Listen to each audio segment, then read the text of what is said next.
प्यारे विद्यार्थियों, आज हम हल करने वाले हैं कक्षा 5 के लिए इस अभ्यास पुस्तिका को। ये अभ्यास पुस्तिका हिंदी विकास मंच के द्वारा अपनी वेबसाइट पर अपलोड की गई है। आप वहाँ से इसकी PDF डाउनलोड कर सकते हैं। हिंदी विकास मंच की वेबसाइट का एड्रेस है www.internationalhindiolympiad.in। मैंने इस PDF को वहीं से डाउनलोड किया है और हिंदी विकास मंच का हम धन्यवाद देना चाहते हैं इस अभ्यास पुस्तिका को अपनी वेबसाइट पर अपलोड करने के लिए, ताकि सभी प्यारे विद्यार्थियों की मदद हो सके। आज हम इसको हल करने वाले हैं। ये पूरी की पूरी जो PDF है काफ़ी लंबी है, इसमें सारे के सारे टॉपिक कवर किए गए हैं और आप साथ में यहाँ पर सिलेबस भी देख सकते हैं, पाठ्यक्रम भी देख सकते हैं, कौन कौन से टॉपिक से आपकी परीक्षा में प्रश्न पूछे जाएंगे। आशा करती हूँ आप सभी हिंदी ओलंपियाड परीक्षा की अच्छे से तैयारी कर रहे हैं, अच्छे से अभ्यास कर रहे हैं।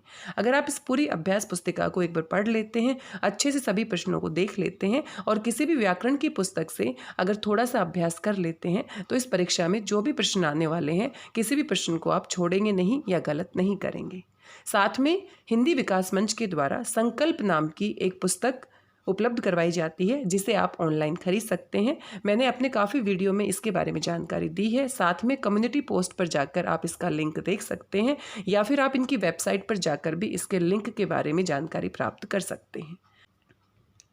यहाँ पर आप अपना सिलेबस देख सकते हैं, अपना पाठ्यक्रम देख सकते हैं। स्वर और व्यंजन से हर परीक्षा में प्रश्न पूछे जाते हैं। मात्राओं से संबंधित, संयुक्त व्यंजन से संबंधित, र के 2 रूप होते हैं, रेफ और पदेन, मुहावरे और लोकोक्तियाँ, विराम चिन्ह, शुद्ध शब्द, संज्ञा, सर्वनाम, विशेषण, क्रिया, या बचपन से पढ़ते हुए आ रहे हैं और हर परीक्षा में इनसे संबंधित प्रश्न पूछे जाते हैं। साथ में आप देख सकते हैं शब्दों की पहचान करना, उनका उचित प्रयोग करना, काल से संबंधित, पर्यायवाची से संबंधित, विलोम शब्द, अनेक अर्थों के लिए एक शब्द, लिंग और वचन, शब्द लड़ी से उचित शब्द, हिंदी में गिनती आपको आनी चाहिए 1 से 50 तक यहाँ पर दी गई है कक्षा 5 के लिए। महीनों के नाम हिंदी में हमें पता होना चाहिए, उनका क्रम पता होना चाहिए, पहले कौन सा महीना आता है, दूसरा कौन सा आता है। राष्ट्रीय प्रतीक और पर्वों की जानकारी हमें होनी चाहिए। अनेक शब्दों के लिए एक शब्द, बिंदु, चंद्र बिंदु, वाक्य बनाना और अपठित गद्यांश और काव्यांश से संबंधित प्रश्न भी पूछे जाते हैं। तो ये सारे के सारे जो टॉपिक है एक साथ आप पढ़ते हैं तो बहुत ज़्यादा लगते हैं, लेकिन थोड़ा थोड़ा करके हर रोज़ आप अभ्यास करेंगे तो बड़ी आसानी से इस पूरे पाठ्यक्रम को आप कवर कर सकते हैं। और आप पहली कक्षा से हिंदी ओलंपियाड की परीक्षा अगर दे रही हैं तो आपको बिल्कुल भी दिक्कत नहीं होने वाली, क्योंकि कक्षा 1 से कक्षा 10 तक ये परीक्षा आयोजित की जाती है और आपने अगर पहले भी इस परीक्षा को दिया है तो कोई दिक्कत वाली बात नहीं है। लेकिन अगर पहली बार इस परीक्षा में आप भाग ले रहे हैं तो भी कोई दिक्कत वाली बात नहीं है, आप अभी से तैयारी कर सकते हैं। कक्षा 1 से कक्षा 4 तक आपने हिंदी व्याकरण अवश्य पढ़ी है। आप हिंदी में व्याकरण से संबंधित अनेक जानकारी प्राप्त करते हैं तो वहाँ से भी आपकी मदद हो जाती है।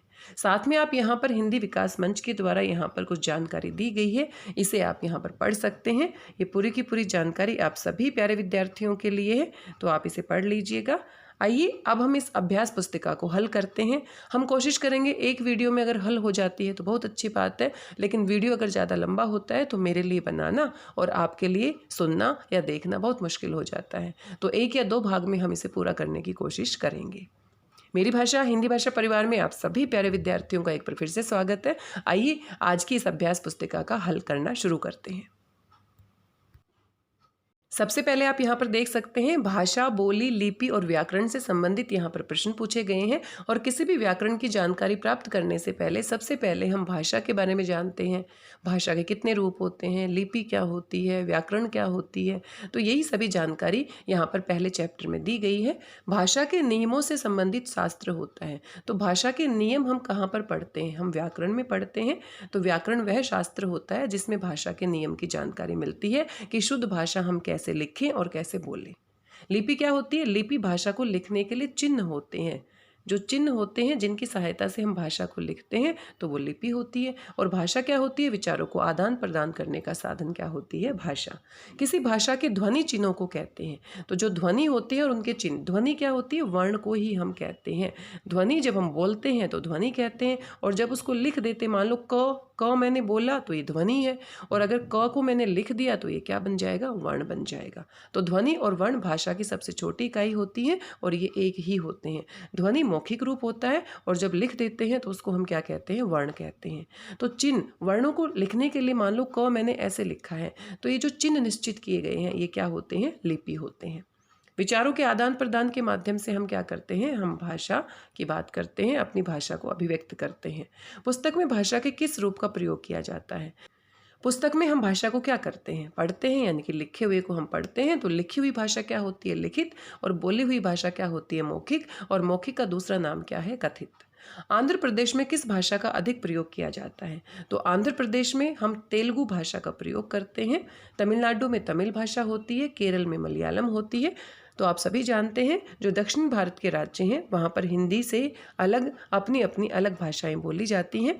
रेखा पत्र लिख रही है, भाषा का रूप है। तो रेखा कोई लड़की है और वो पत्र लिख रही है, तो कौन से रूप में लिख रही है, लिखित भाषा, क्योंकि लिखना क्या होता है, लिखित रूप। हिंदी को राजभाषा किस दिन घोषित किया गया? तो संविधान में हमारी हिंदी को राजभाषा का दर्जा दिया गया है। वैसे हम सभी इसे राष्ट्रभाषा और मातृभाषा भी कहते हैं, मानते हैं, लेकिन आधिकारिक रूप से संविधान में इसे केवल राजभाषा का दर्जा दिया गया है। और ये जो तिथि है, दिनांक है, वो क्या है, सही दिनांक क्या है, 14 सितंबर 1949। तो यहाँ पर आपको कंफ्यूज करने के लिए आप देख सकते हैं, आप सभी जानते हैं 14 सितंबर को हम हिंदी दिवस मनाते हैं। यदि सिर्फ 14 सितंबर हमें पता है तो काम नहीं चलेगा, हम कंफ्यूज हो सकते हैं। तो 1949 भी आपको याद रखना पड़ेगा। 14 सितंबर 1949 को हिंदी को संविधान में राजभाषा का दर्जा दिया गया है। और हिंदी भाषा की लिपि कौन सी है संविधान में? देवनागरी। देवनागरी लिपि में लिखी जाने वाली भाषाओं का सही समूह है। तो देवनागरी लिपि हिंदी भाषा की तो होती है, हिंदी के साथ साथ संस्कृत की भी होती है, मराठी की भी होती है, नेपाली की भी होती है, गुजराती की भी होती है। तो यहाँ पर देखो अंग्रेजी की नहीं है तो ये विकल्प गलत हो जाएगा। अंग्रेजी की लिपि क्या होती है? रोमन। और यहाँ पर उड़िया की नहीं होती तो ये भी गलत हो जाएगा। हिंदी की होती है, मराठी की होती है, नेपाली की होती है, संस्कृत की भी होती है और गुजराती की भी होती है। तो सही समूह कौन सा है? तीसरा। फ्रेंच, जर्मन, पुर्तगाली व स्पेनिश भाषा की लिपि है। तो ये जो लिपियां हैं ये रोमन में लिखी जाती है। जैसे अंग्रेजी भाषा को हम लिखते हैं वैसे ही फ्रेंच अगर कोई बच्चा सीख रहा है तो आप देखेंगे जैसे इंग्लिश लिखी जाती है वैसे ही हम क्या लिखते हैं, फ्रेंच को लिखते हैं, जर्मन को लिखते हैं, पुर्तगाली को लिखते हैं और स्पेनिश को। तो इनकी लिपि क्या है? रोमन। निम्न में से किसका संबंध भाषा के लिखित रूप से नहीं है? तो समाचार पत्र में क्या होता है? लिखित रूप होता है। पोस्टर्स में भी हम लिखते हैं। और टेलीफोन पर हम क्या करते हैं? ये देखो टेलीफोन लिखा हुआ है, टेलीफोन होना चाहिए, टाइपिंग एरर कह सकते हैं। तो टेलीफोन पे हम बातचीत करते हैं, बोलते हैं और सुनते हैं, इसलिए टेलीफोन पर लिखित रूप नहीं होगा, मौखिक रूप होगा। भाषा के कितने रूप होते हैं? तो ये बड़ा कंफ्यूजिंग सवाल हम कह सकते हैं। बहुत सारी व्याकरण की पुस्तक आप पढ़ते हैं तो वहाँ पर 3 रूप दिए गए हैं, तो हमें लगता है कि 3 रूप होंगे। लेकिन अगर हम मान्यता प्राप्त रूप की बात करें तो हमारे कितने मान्यता प्राप्त रूप हैं? लिखित और मौखिक, 2 ही रूप मान्यता प्राप्त हैं। और हिंदी विकास मंच ने इसका सही उत्तर कौन सा स्वीकार किया है? 2 रूप।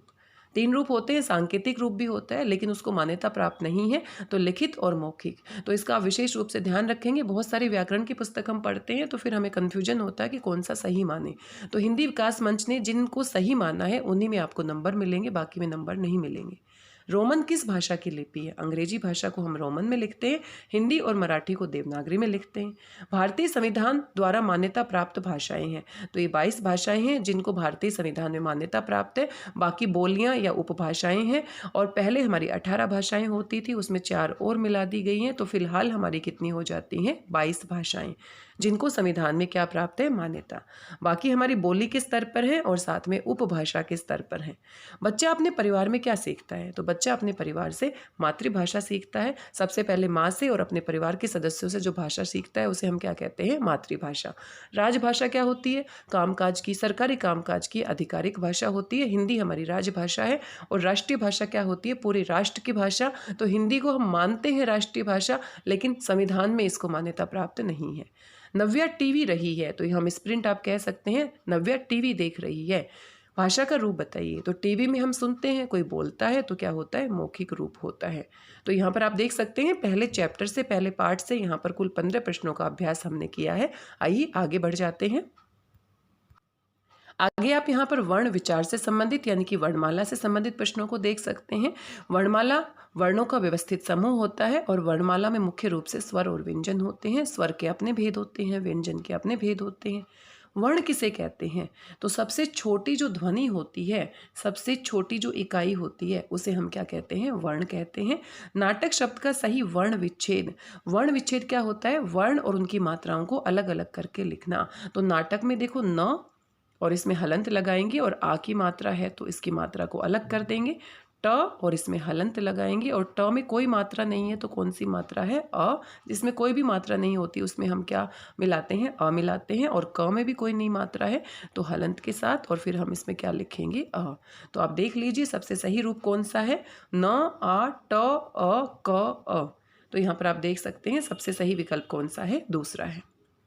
प्रश्न में प्रयुक्त हुआ है तो प्रश्न में आप देख सकते हैं प के नीचे ये र लगा है, प्र, और ये हमारा क्या होता है? ये हमारा पदेन र होता है। पदेन क्या होता है? जो पैर में लगता है, नीचे लगता है। और रेफ क्या होता है? जो ऊपर लगता है। आगत क्या होती है? जो बाहर से आई है, जैसे कि नुक्ता वाले हमारे बाहर से आए हैं, उर्दू भाषा से आए हैं।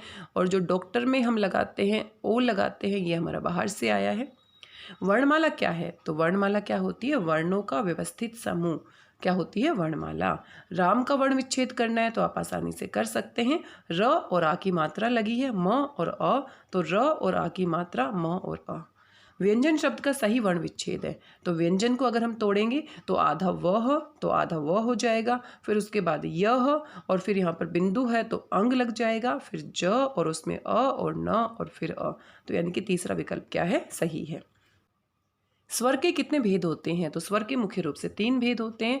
ह्रस्व स्वर होते हैं, दीर्घ स्वर होते हैं और प्लुत स्वर होते हैं। सैनिक, यहाँ पर भी आपने वर्ण विच्छेद करना है तो स के ऊपर आप देख सकते हैं बड़े ए की मात्रा लगी है, न पे छोटी ए की मात्रा लगी है, और क और अ, तो यानी कि दूसरा विकल्प क्या है? सही है।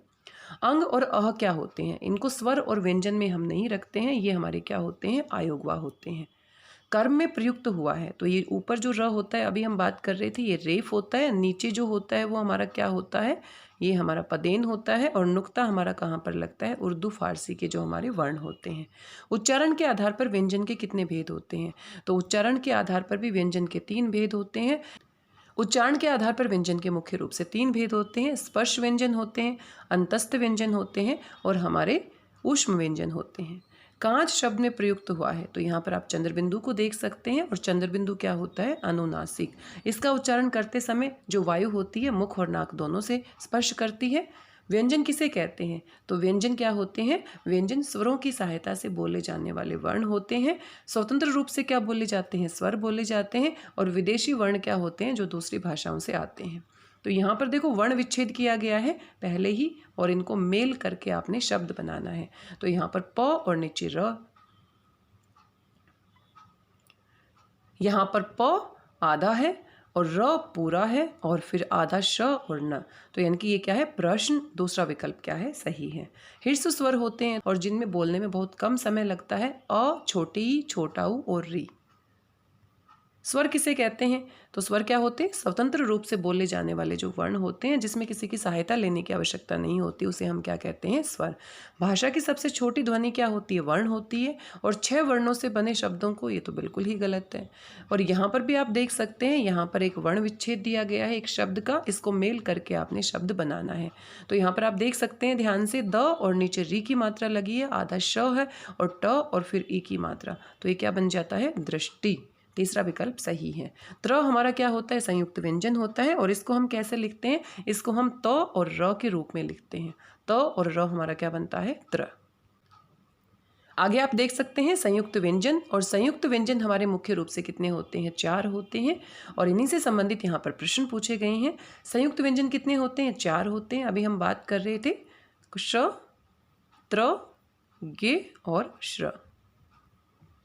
डिब्बा शब्द में है तो डिब्बा शब्द में आप देख सकते हैं आधा ब और पूरा ब, यानी कि एक ही व्यंजन 2 बार आया है, 2 बार आया है तो ये क्या होगा? द्वित्व व्यंजन।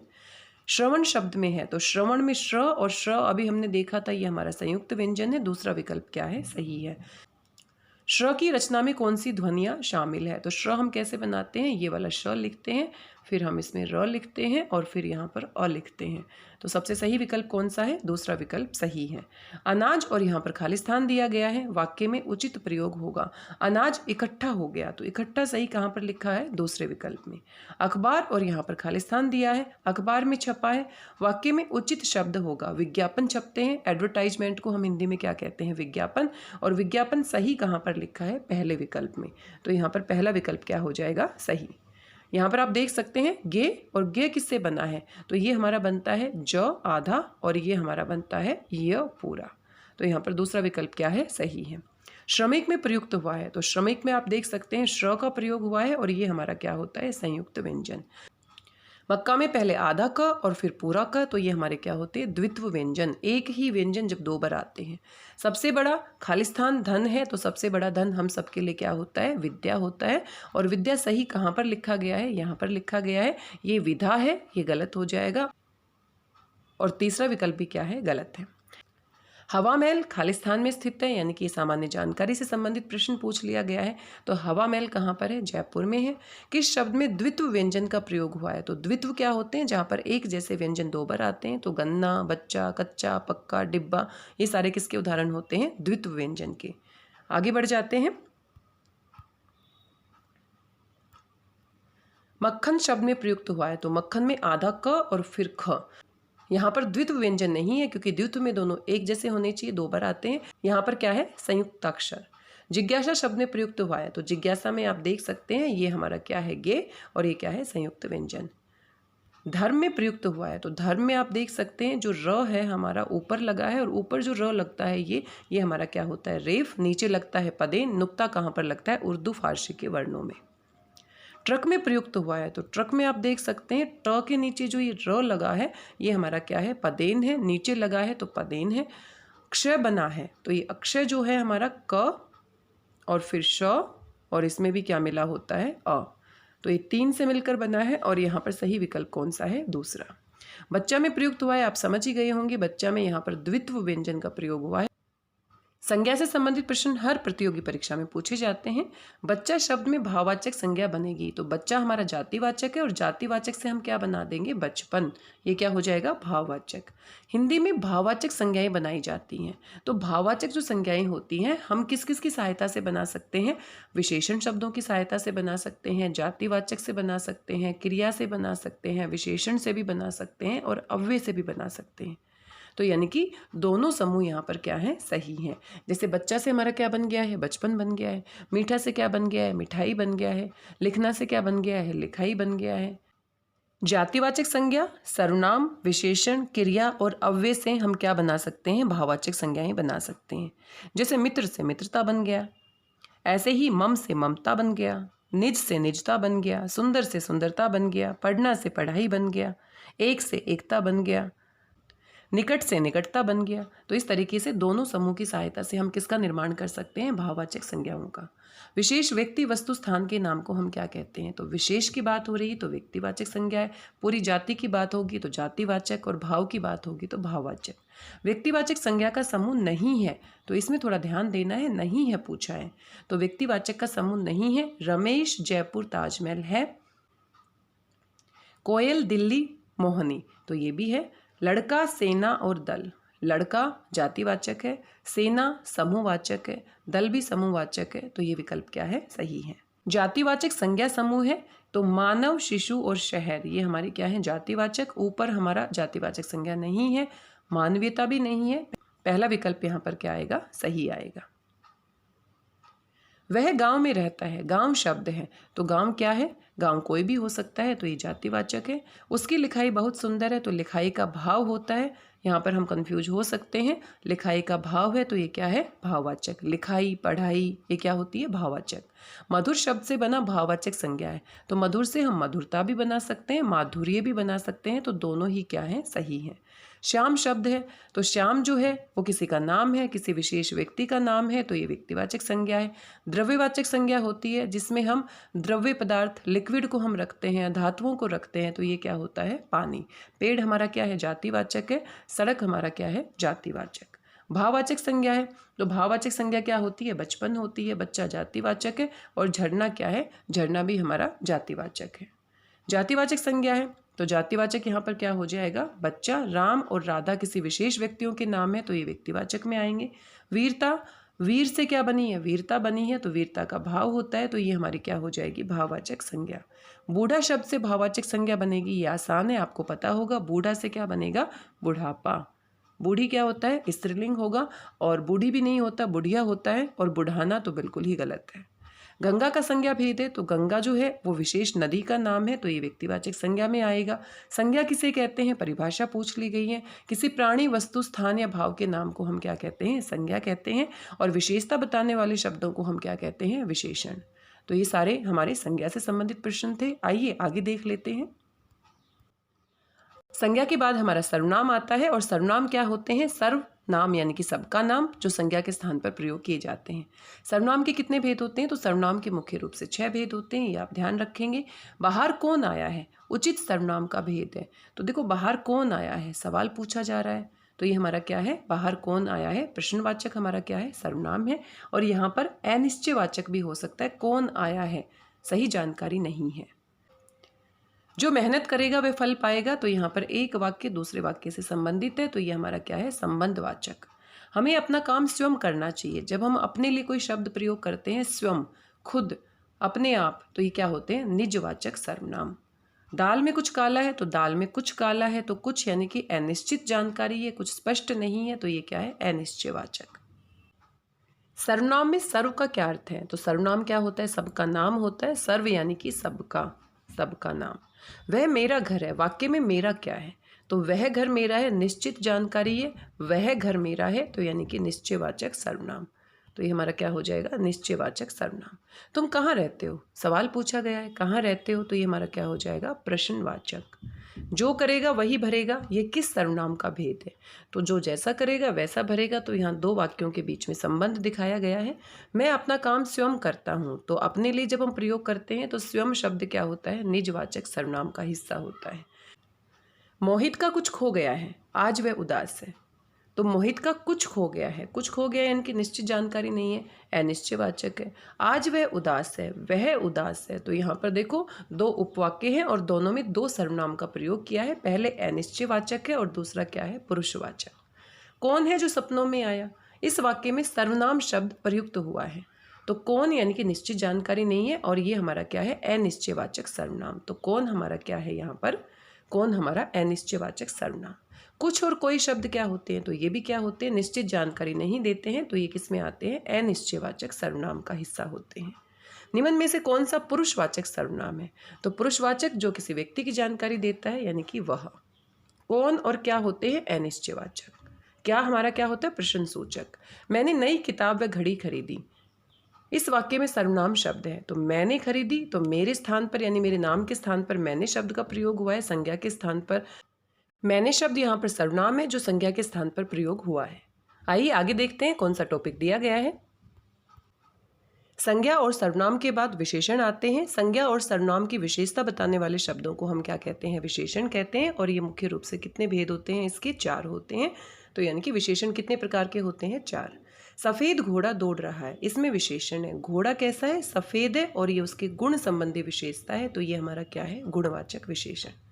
2 किलो चावल दे दीजिए, तो 2 किलो चावल, चावल को हम माप सकते हैं, और 2 किलो है, तो यानी कि निश्चित परिमाणवाचक। जिनमें हम माप तोल कर सकते हैं वो हमारे परिमाणवाचक होते हैं, जिनको हम गिन सकते हैं वो हमारे संख्यावाचक होते हैं। इतिहास शब्द का विशेषण बनेगा, तो इतिहास से क्या बनता है, ऐतिहासिक बनता है। तो यहाँ पर आप कंफ्यूज हो सकते हैं, तो थोड़ा सा ध्यान देना है। इतिहास से क्या बनेगा, ऐतिहासिक। रंगीन, और यहाँ पर खाली स्थान दिया गया है, के लिए कौन सा उचित विशेषण होगा, तो रंगीन क्या हो सकती है, रंगीन पतंग हो सकती है। रंगीन पतंग शब्द के लिए उचित विशेषण का काम करेगा। साहसी सैनिक में विशेष्य है, तो साहसी सैनिक में विशेष्य, विशेष्य क्या होते हैं, जिसकी विशेषता बताई जाती है। तो किसकी विशेषता बताई जा रही है, सैनिक की। तो थोड़ा जल्दबाजी करेंगे तो आपको लगेगा विशेषण पूछा है, तो अगर विशेषण पूछते तो क्या होता, साहसी, लेकिन विशेष्य पूछा है तो ये क्या होगा, सैनिक। पिताजी कुछ पुस्तकें लाए हैं, इस वाक्य में कुछ क्या है, तो पुस्तकों को हम गिन सकते हैं, और ये क्या हो जाएगा, संख्यावाचक विशेषण। सार्वनामिक विशेषण का सही उदाहरण है वह सर्वनाम शब्द जो संज्ञा की विशेषता बताने का काम करते हैं, उन्हें क्या कहते हैं, सार्वनामिक विशेषण। तो वह घोड़ा तेज दौड़ता है, यह लोकेश मेरा भाई है, लोकेश भाई है। तो यहाँ पर सही उदाहरण आपको ढूंढना है। वह घोड़ा, कौन सा घोड़ा, वह घोड़ा तेज दौड़ता है, यह लोकेश मेरा भाई है। तो यह लोकेश मेरा भाई है, ये सही वाक्य नहीं है। तो पहला विकल्प यहाँ पर क्या है, सही है, वह घोड़ा। कौन सा घोड़ा, वह घोड़ा। तो घोड़े की विशेषता है कि वो वाला घोड़ा है, तो यहाँ पर पहला विकल्प क्या है, सही है। परिवार शब्द में विशेषण बनेगा तो परिवार से क्या बन जाएगा, पारिवारिक। जैसे इतिहास से क्या बना था, ऐतिहासिक। तो यहाँ पर मात्राएं आप ध्यान से देखेंगे। विवेक बहुत बुद्धिमान है, इस वाक्य में बुद्धिमान शब्द है तो ये उसकी विशेषता बता रहा है, और साथ में क्या है, गुणवाचक विशेषण। बुद्धिमान क्या है, गुणवाचक। माँ 5 मीटर कपड़ा लाई, तो कपड़े को हम क्या कर सकते हैं, माप सकते हैं। और इस वाक्य में विशेषण बताना है तो कितना मीटर कपड़ा लाई, 5 मीटर। तो 5 मीटर कपड़े की क्या है, विशेषता है। लड़ना शब्द का विशेषण क्या है, तो लड़ना से विशेषण बनाना है। लड़कपन क्या होता है, भाववाचक संज्ञा। जैसे बचपन होता है, लड़ाई क्या होती है, भाववाचक संज्ञा।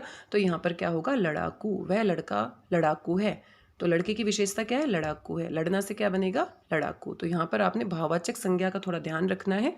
विशेषण किसे कहते हैं, तो ये परिभाषा है, आपको पता है। संज्ञा या सर्वनाम की विशेषता बताने वाले शब्दों को हम क्या कहते हैं, विशेषण।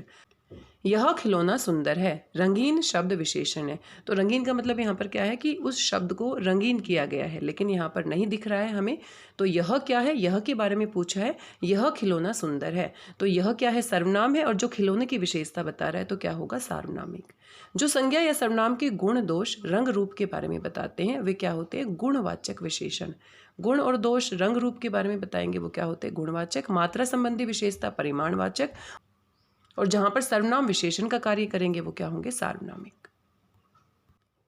आगे आप यहां पर देख सकते हैं क्रिया से संबंधित प्रश्नों को पूछा गया है। आइए इनको भी हल कर लेते हैं।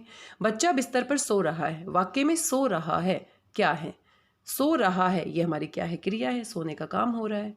धोबी कपड़े धो रहा था, वाक्य में कपड़े शब्द क्या है, तो धो रहा था और कपड़े धो रहा था। तो कपड़े किसका काम कर रहा है, कर्म का, और धोबी क्या है, करता है, और ये धो रहा था क्या है, आपकी क्रिया है।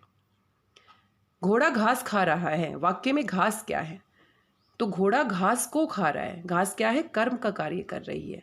रहा है क्या है, खा रहा है क्या है, क्रिया है, और घोड़ा क्या है यहाँ पर, कर्ता। गीता गाना गाती है, गाना गाती है, गाना गाने का काम कौन कर रही है, गीता, और गीता क्रिया को कर रही है, तो ये क्या हो जाएगी, कर्ता। इनमें से कौन सा वाक्य अकर्मक क्रिया है, अकर्मक क्रिया क्या होती है, जहां पर कर्म नहीं होता है। तनु सो रही है, तो यही हमारा क्या है, अकर्मक। सोना अपने आप में होने वाली क्रिया है, जैसे कि दौड़ना, सोना, हंसना, रोना, ये सारी क्रियाएं अपने आप होती है। तैरना, उड़ना, और ये सारी किस में आती है, अकर्मक में। सलोनी पानी पीती है, तो भी किसको पीती है, पानी को, कर्म है यहाँ पर। घास को खाता है, तो घास यहाँ पर क्या है, कर्म है। तो पहला विकल्प क्या है, सही है। इनमें से कौन सा वाक्य सकर्मक क्रिया है, सकर्मक क्रिया यानी कि जहां पर कर्म की मौजूदगी होगी। अथर्व पुस्तक पढ़ रहा है, तो अथर्व किसको पढ़ रहा है, पुस्तक को पढ़ रहा है, तो यहाँ पर पुस्तक कर्म का कार्य कर रही है। शोभा खाना बनाती है, बनाती है क्या, बनाती है खाना, तो खाना यहाँ पर कर्म हो सकता है। हवा चल रही है, तो हवा अपने आप चलती है, ये हमारा क्या है, अकर्मक। तो यहाँ पर थोड़ा सा कन्फ्यूजन आप कह सकते हैं, टाइपिंग एरर आप कह सकते हैं। इनमें से कौन सा वाक्य सकर्मक क्रिया नहीं है पूछा जाता, तो हम क्या कह सकते थे, ये हमारी अकर्मक है। अब यहाँ पर खाना किसका काम कर रहा है, कर्म का काम कर रहा है। अगर दूसरे तरीके से आप सोचते हैं कि खाना बनाना और खाना कोई विशेष अगर डिश बनाई जा रही है तो वो यहाँ पर मौजूद नहीं है, लेकिन खाना जो है वो भी तो बनाया जा रहा है। बनाना क्रिया है और क्या बनाना है, खाना है, तो यहाँ दोनों कर्म है। तो यहाँ पर थोड़ा सा स्पष्ट करके उत्तर पूछना चाहिए था। मेरे हिसाब से यहाँ पर प्रश्न में गड़बड़ी है, यहाँ पर टाइपिंग एरर कह सकते हैं। यहाँ पर अगर सकर्मक नहीं है तो हम कौन से विकल्प के साथ जाते हैं, तीसरे विकल्प के साथ, और सकर्मक है तो मुझे लगता है पहला और दूसरा विकल्प दोनों किसके उदाहरण हैं, सकर्मक के। शेर दहाड़ रहा है, वाक्य में क्रियापद है, तो यहाँ पर देखो रहा है ये भी क्रिया है, दहाड़ रहा है, तो दहाड़ रहा है पूरा पद हमारा क्या हो जाता है, क्रियापद हो जाता है। दहाड़ रहा है ये पूरी क्या है, क्रिया है। तो तीसरा विकल्प क्या होगा, सही होगा। तो यहाँ पे हमें कन्फ्यूजन हो सकता है। अगर इसी आधार पर अगर इस वाले प्रश्न को हम देखते हैं, खाना बनाती है, अगर इसको पूरा क्रियापद अगर मान लिया गया है, खाना बनाती है, तो यहाँ पर कर्म नहीं है, लेकिन बनाती है, क्या बनाती है, खाना। तो यहाँ पर हम कह सकते हैं खाना, खाना मतलब खाने में कोई वस्तु हो सकती है। तो यहाँ पर थोड़े सवाल स्पष्ट करके पूछे जाएं तो ज़्यादा सही रहेगा, इससे बच्चों में कन्फ्यूजन होता है। तो मेरे हिसाब से यहाँ पर थोड़ा सा और स्पष्ट करके सवाल पूछा जा सकता था। लेकिन दौड़ना, दहाड़ना, उठना, सोना, सो रहा है, तो सो रहा है पूरा क्रियापद होगा। दहाड़ रहा है ये भी पूरा क्रियापद होगा। दहाड़ना क्रिया का ही हिस्सा है, तो दहाड़ रहा है, तो यहाँ पर कौन सा विकल्प सही है, तीसरा। जो क्रिया दो कर्म रखती है, तो दो कर्म रखती है तो द्विकर्मक होती है। एक कर्म कर्म रखती है तो आपकी एक कर्मक होती है, और सिर्फ कर्म की बात होगी सकर्मक, और कर्म नहीं होगा अकर्मक। अकर्मक क्रिया वाला वाक्य कौन सा है? तो आप यहाँ पर देख सकते हैं, सपना गीत गाती है, रोहन रो रहा है, उसने घड़ी खरीदी। आप देखो, गाती है, क्या गाती है? गीत गाती है। गीत क्या है? कर्म है। खरीदी, क्या खरीदी? घड़ी खरीदी। और रोना, रोना, सोना, हंसना, उछलना, कूदना, दहाड़ना, ये सारी क्या होती है? अकर्मक क्रियाएं। मोहन हंस रहा है, तो हंसना यानी कि हंस रहा है, लगातार हंस रहा है, तो ये आपका क्या है? अकर्मक। हंसना अपने आप में क्या है? अकर्मक क्रिया। यह दुकानदार सामान कम, और यहाँ पर खालिस्तान दिया गया है तो कम तोलता है, दूसरा विकल्प सही है। क्रिया कितने प्रकार की होती है? तो अगर हम कर्म के आधार पर बात करें तो क्रिया मुख्य रूप से 2 प्रकार की होती है। रचना के आधार पर इसके भेद अलग होते हैं। कल हम विद्यालय नहीं, और खालिस्तान दिया गया, और हम बहुत सारे व्यक्ति हैं तो यानी कि गए थे, गई थी लड़की के लिए आएगा, गया था लड़के के लिए आएगा। हिरन दौड़ता हुआ, और खालिस्तान दिया गया है तो दौड़ता हुआ एक हिरन है, दौड़ता हुआ क्या हुआ? चला गया, दौड़ता हुआ चला गया। तो क्रिया से संबंधित यहाँ पर कुल 14 प्रश्न दिए गए थे। आप 5वीं कक्षा के विद्यार्थी हैं तो क्रिया की रचना के आधार पर भी और भेद होते हैं, तो यहाँ आपसे नहीं पूछे जाते। आप सिर्फ 2 भेद पढ़ सकते हैं, कर्म के आधार पर सकर्मक क्रिया और अकर्मक क्रिया। तो वहाँ से आपके परीक्षा में प्रश्न पूछे जाएंगे, तो थोड़ा सा आप अभ्यास करेंगे तो इन प्रश्नों को कर सकते हैं। प्यारे विद्यार्थियों, वीडियो बहुत लंबा हो जाता है तो आज के इस वीडियो में बस इतना ही। मिलते हैं इसके दूसरे भाग के साथ, उसमें हम इस पूरी अभ्यास पुस्तिका को हल करने का प्रयास करेंगे। तब तक स्वस्थ रहिए, व्यस्त रहिए, मस्त रहिए और खुश होकर अभ्यास करते रहिए। आपकी हिंदी ओलंपियाड परीक्षा के लिए बहुत बहुत शुभकामनाएं।